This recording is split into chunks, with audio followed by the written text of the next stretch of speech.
श्री स्वामी समर्थ. नवरात्रीचे पावन पर्व सुरू आहे आणि या पर्वामध्ये आपण देवीची आराधना उपासना करतो. त्याचबरोबर आपण इतर देवतांनाही पूजत असतो किंवा त्यांची सुद्धा उपासना करत असतो. ज्यावेळी आपण एखादा ग्रंथ वाचत असतो किंवा मग श्री स्वामी समर्थ अथवा इतर कोणत्याही देवाची पूजा अर्चना मनापासून करत असतो आणि जेव्हा आपण साधना पारायण जपतप करतो त्यावेळी आपल्या शरीराच्या बाजूला एक दैवी वलयचक्र तयार होते. यालाच दैवी सुरक्षा कवच असे म्हणतात. आपल्या आजूबाजूला दैवी शक्तीचा वावर आहे हे कसं ओळखायचं, आपल्या घरामध्ये देवी शक्ती आहे हे कसं ओळखायचं, तसेच देवी शक्ती आपल्या आजूबाजूला काय संकेत देते हे सर्व आपण आजच्या व्हिडिओमध्ये पाहणार आहोत.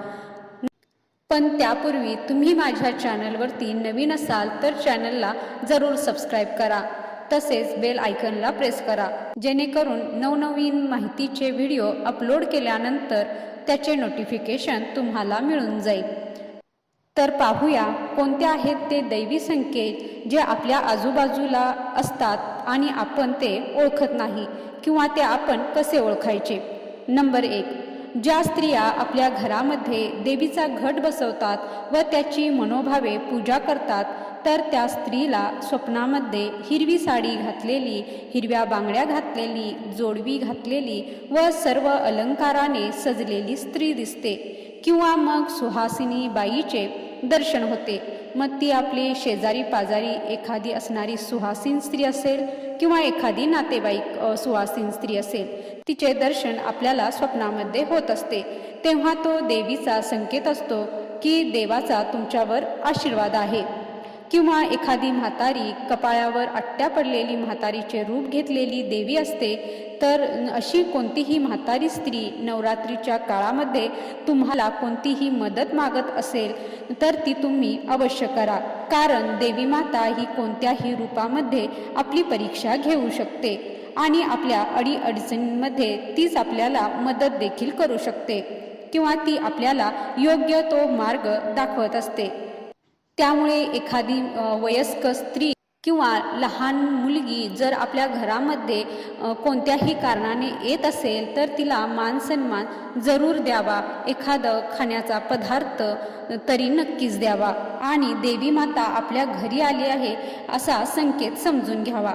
नंबर 2, ज्यावेळी आपण देवासमोर दिवा लावत असतो तेव्हा दिव्यातील जी ज्योत आहे ती वरच्या दिशेने सरळ रेषेत डावीकडे किंवा उजवीकडे न होता सरळ रेषेमध्ये वाढत असेल, तिचं तेज सरळ रेषेत वाढत असेल तर समजून घ्यावे की दैवी शक्ती आपल्या आजूबाजूला वावरत आहे. किंवा कधीकधी दिव्यामध्ये निरखून पाहिले तर आपल्याला देवाची आकृती तयार झालेली देखील दिसत असते. त्यावेळी देखील असे समजावे की दैवी शक्ती आपल्या आजूबाजूला आहे. नंबर 3, ज्यावेळी आपण गोमुखी रुद्राक्ष माळेचा जप करत असतो त्यावेळी अचानक शरीरात व नसानसात रोमांच होत असेल आणि सुखद असा अनुभव किंवा आपल्याला आतून अतिशय आनंद होत आहे असे वाटत असेल तर समजावे की देवाचा वावर आपल्या आजूबाजूला आहे. नंबर 4, श्री स्वामी समर्थांच्या मठामध्ये ज्यावेळी आपण दर्शनासाठी जातो किंवा दर्शनासाठी गेल्यानंतर तिथून घरी आल्यावर आपल्याला काहीतरी शुभ संकेत भेटत असतात किंवा मग आपण मठामध्ये स्वामींना विचारलेल्या प्रश्नांची उत्तरं देखील आपल्याला घरी आल्यावर भेटतात. आपल्याला काहीतरी असे संकेत मिळतात ज्यामुळे आपल्याला त्याच्यामध्ये आपले उत्तर समजते आणि सगळं काही समजल्यावर मग आपल्याला समजते ती स्वामींची लीला होती. नंबर 5, आजही काही ठिकाणी देवाला कौल लावले जातात व आपले गाराने सांगून प्रश्न विचारले जातात. काही मंदिरात देवाच्या दोन्ही भोयांमध्ये तांदूळ ठेवून विचारणा केली जाते.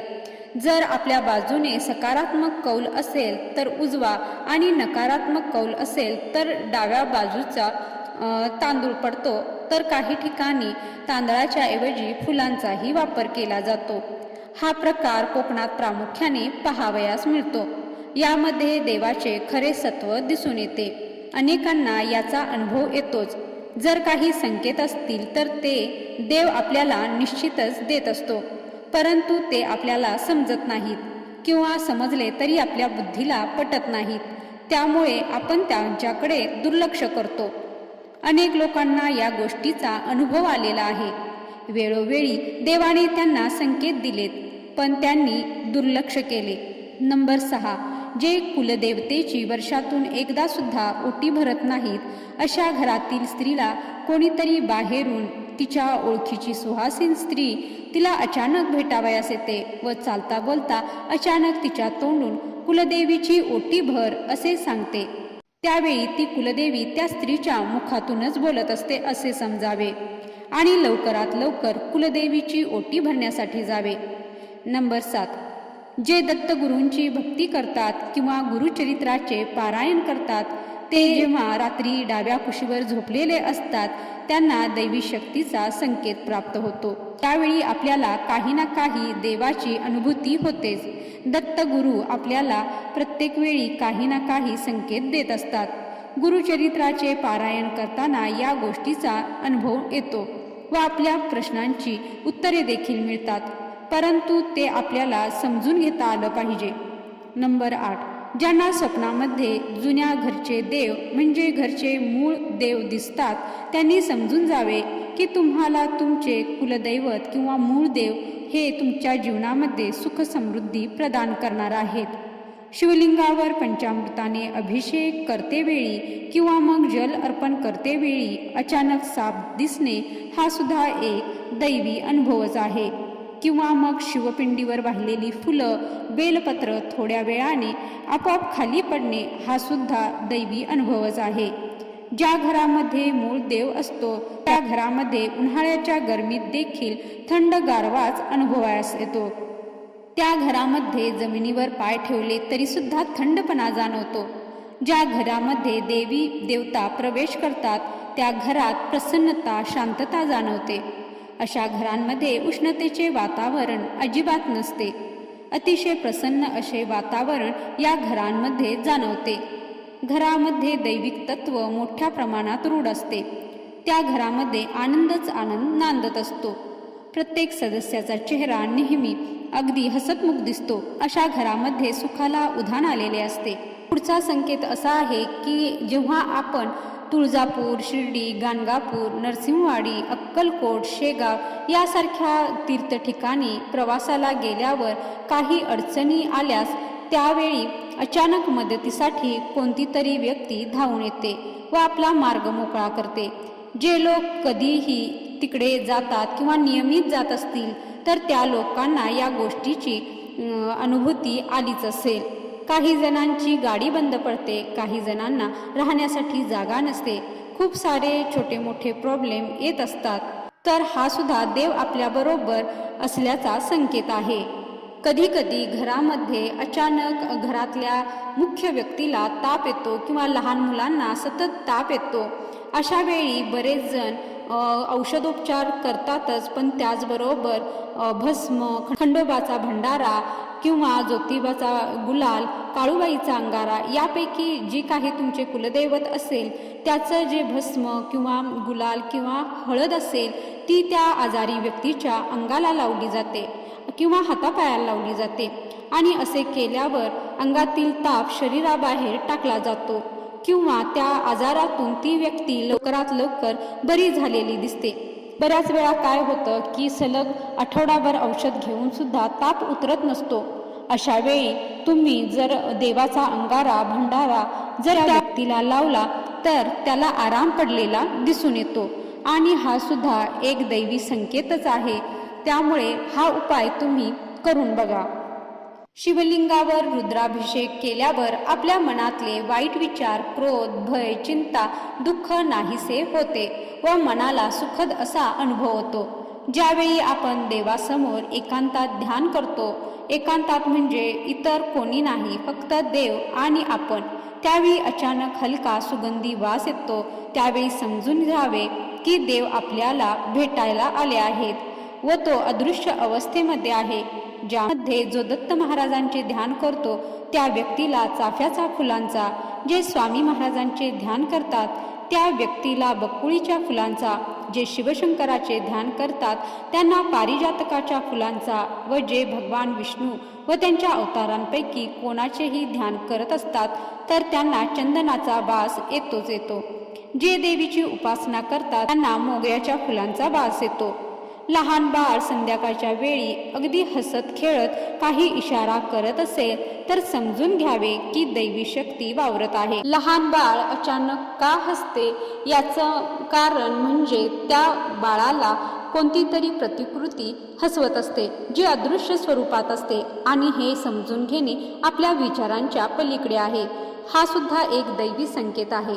कधी कधी लहान मुलगी किंवा लहान बाळ आपल्याकडे बघून हसत असेल तर समजून जावे की देवी आपल्या आयुष्यामध्ये काहीतरी चांगली गोष्ट घडवणार आहे आणि देवीचा आपल्यावरती आशीर्वाद आहे. कधी कधी आपल्या घरामध्ये एखादी चिमणी घरटे बांधून तिथे पिलांना जन्म घालते तर त्या घरामध्ये अनेक प्रकारचे आनंद येण्याचे हे प्रतीक आहे. या संकेतानंतर काही काळातच आपल्याला अनेक शुभ समाचार मिळण्यास सुरुवात होते आणि घरामधली संकटे हळूहळू दूर होऊ लागतात. त्यामुळे चिमणीने आपल्या घरामध्ये घरटे करणे हा एक चांगला संकेत मानला जातो. त्यांच्या घरट्याला अथवा त्यांच्या अंड्यांना काहीही इजा पोहोचवू नये, अन्यथा या उलट होण्याची देखील शक्यता आहे. रस्त्यावरून चालताना अचानक लख्ख प्रकाश डोळ्यासमोर येतो व आपले डोळे दोन्ही हातांनी आपण झाकून घेतो. मग हळूहळू आपण ते उघडतो. तो लख्ख प्रकाश अचानक गायब झालेला दिसतो. त्यावेळी आपल्या मनात विचार येतो की काय असावे. त्यावेळी सुद्धा दैवी शक्तीच आपल्याला एक प्रकारचा अनुभव देत असते. जी व्यक्ती संकटाच्या पेचात सापडली किंवा तिला असं वाटत असेल की आज तरी आपलं काम होईल का, किंवा ऑफिसमध्ये जाताना एखाद्या व्यक्तीची भीती वाटत असेल तर या भीतीपोटी घरातून बाहेर पडावे का, अशा त्रासातून जाणाऱ्या व्यक्तीने गळ्यामध्ये वैजयंती माळ धारण करून कामाच्या ठिकाणी जावे. यामुळे होणारा त्रास कमी होऊन सर्व कामे सुरळीत पार पडतात व हळूहळू मन हलके होते. ही सुद्धा आपल्यासोबत देव असल्याचे संकेत आहे. घराच्या बाल्कनीमध्ये आपोआप तुळस उगवणे, तुळशीची अचानक छोटी छोटी रोपे उगवत असतील तर हा शुभ संकेत समजावा. घरामध्ये भगवान विष्णू आणि लक्ष्मीचा वास राहणार असल्याचे समजावे. जर घरामध्ये आपोआप किंवा बागेमध्ये दुर्वा उगवल्या असतील तेव्हा घरामध्ये कोणत्याही कामात अडथळे येणार नाहीत. देवाने दिलेला हा एक संकेत असतो, कारण गणपतीला दुर्वा आवडतात आणि गणपतीच आपली सर्व विघ्ने दूर करतो, आपली कामे निर्विघ्नपणे पार पाडतो. त्यामुळे हा गणपतीने दिलेला शुभ संकेत आहे असे समजावे. सकाळी उठल्याबरोबर जर नारळ म्हणजे श्रीफळाचे दर्शन झाले तर एखादी चांगली बातमी किंवा गोड बातमी येणार आहे असे मानले जाते. नारळाला शुभ मानले जाते. घरातील नारळ जर एखाद्या वेळी आपोआप तडकत असेल किंवा घरामध्ये एखादे ठेवलेले नारळ असेल त्याला आपोआप तडा गेला असेल, त्यावेळी घरातील नकारात्मक ऊर्जा त्या नारळाने शोषून घेतलेली असते.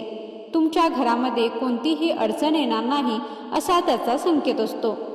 जर घरातील एखादी व्यक्ती जास्त त्रास सहन करत असेल किंवा मग हॉस्पिटलमध्ये असेल तर मग अशा वेळी त्याच्या कुटुंबियांच्या गळ्याखाली अन्नाचा एक घास देखील उतरत नाही, झोपही लागत नसते.